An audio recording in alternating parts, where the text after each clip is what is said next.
Hi, this is Steve Thompson with Flipping Crazy Academy. Today I'm going to talk a little bit about why follow through is so important to your real estate investing career.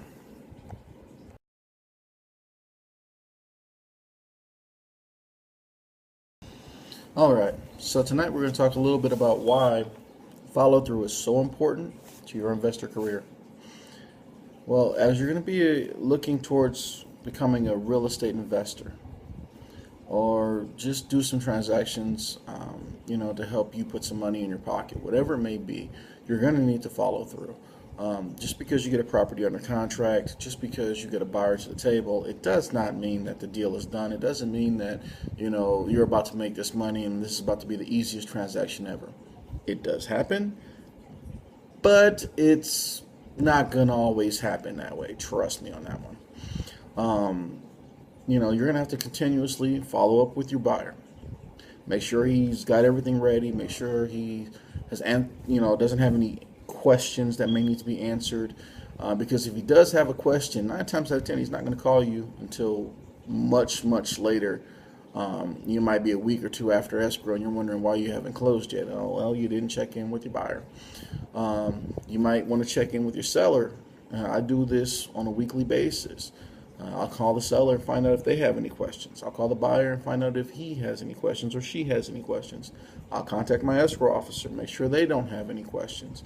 I constantly make sure that everybody is on the same page, because if we're not on the same page, who knows where everybody's going to be at the end of the day and at the end of the transaction. And 9 times out of 10, they're not going to be at escrow signing. They're going to be having questions. You're going to have to write addendums. It's going to be a pain in the butt. I'm saying this because recently I just had a transaction. A buddy of mine, we did a wholesale deal. We're making $5,000 a piece. And if we're going to make this kind of money, I like to make it pretty quick. I don't like to take forever. We had a transaction where the seller, we negotiated a great deal for his duplex. We got it under contract. We got a buyer. He bought the duplex, and I had to constantly check with the seller and the buyer to make sure everybody was on the same page. Right when we got to closing, I want to say about 2-3 weeks ago, the seller, come to find out, had the property under an LLC. That's not a problem. You get the paperwork over to escrow. They're pretty happy, and they can verify he's the owner and he can sell the property. Well, we got the paperwork. We turned it into escrow, and then escrow tells us, well, did you know that his LLC is expired? We're like, okay, well, no, we didn't know, but let's fix that. We can get it paid. When did it expire? They told us 2009. We're like, well, that might be a bit more of a problem. So the property, now looked like we weren't going to be able to do much of anything with it. So we had to figure out real quick how we were going to make this deal happen. We could let it slap us in the face and be like, oh my God, this is going to be too much of a hassle. We're just going to give up.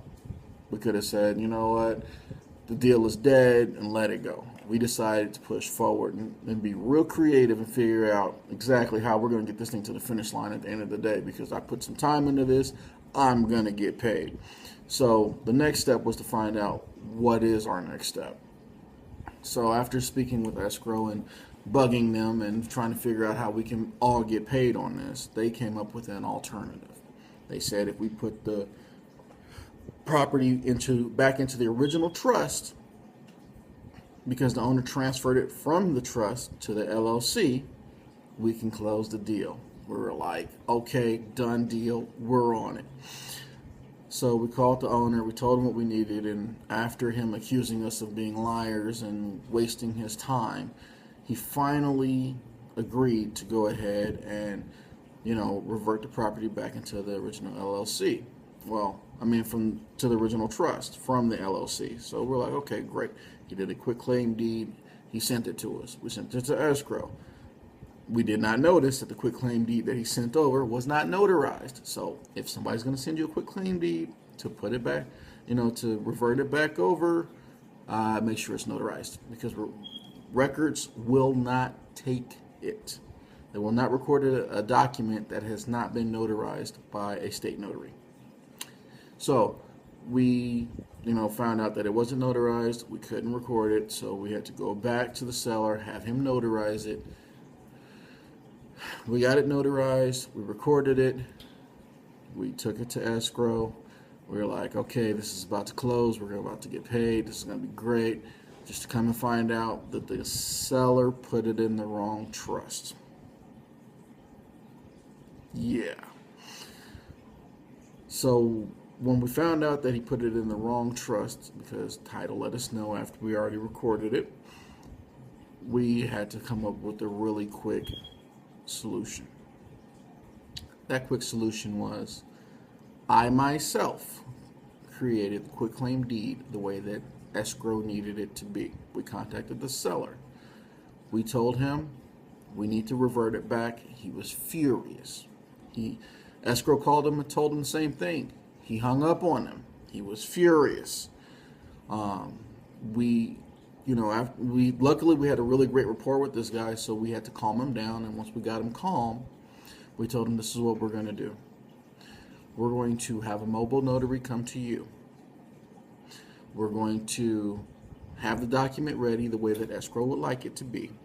All you have to do is sign. That's it. You don't have to do anything else. Just sign. And we got him to do it. He agreed. The mobile notary went out there. He signed it. It was the exact way that escrow wanted it to be. I had it overnighted to us. We got it into escrow. It took us approximately 3 days to do this. And then once escrow got it, they were able to send out the paperwork so that this could be closed. And it was done, or so I thought. There was one more step. The buyer had a question, but he didn't comment. He didn't call me. He didn't text me. He didn't email me. He had a question.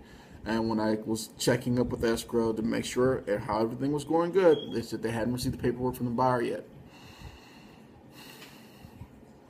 Yeah. So called the buyer. Buyer had a question.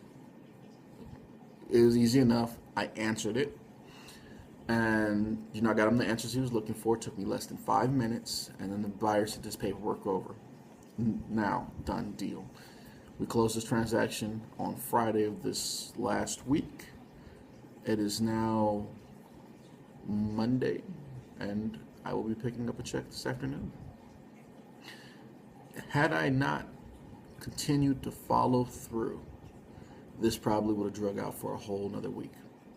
But because I stayed on top of this, and I never gave up, I refused, to, quit on this transaction. We were able to close this deal and pick up a check for $5,000, which we'll be picking up later on this afternoon. So, my tip for today is stay relentless. Do not give up. Don't quit. Continue to follow through, because that's how you're going to get to where you want to be. You have to follow through. You have to constantly check on people and make sure that they're okay. Make sure that everything's going the way that you want it to be. If it's not going that way, then make it go that way. But you have to continuously follow through so that you can go from start to finish to the bank. So this is Steve Thompson, and I'm saying a very famous quote from Napoleon Hill, that a quitter never wins and a winner never quits. I send these videos out every Monday at 3 p.m. So please subscribe, let me know how I'm doing. If you have a question because you have a wholesale deal, or if you're buying a house, if you're buying a rental property, or you're getting your very first deal, whatever it may be, send me a comment and I'll create a video just for you so that you can go over the information, and hopefully it'll help you with the transaction that you're working on. So please take a quick second, shoot me a comment, click like, click subscribe, let me know how I'm doing, and I'll see you guys next week at 3 p.m. Remember, 3 p.m. every Monday, 3 p.m., new video. Have a good one.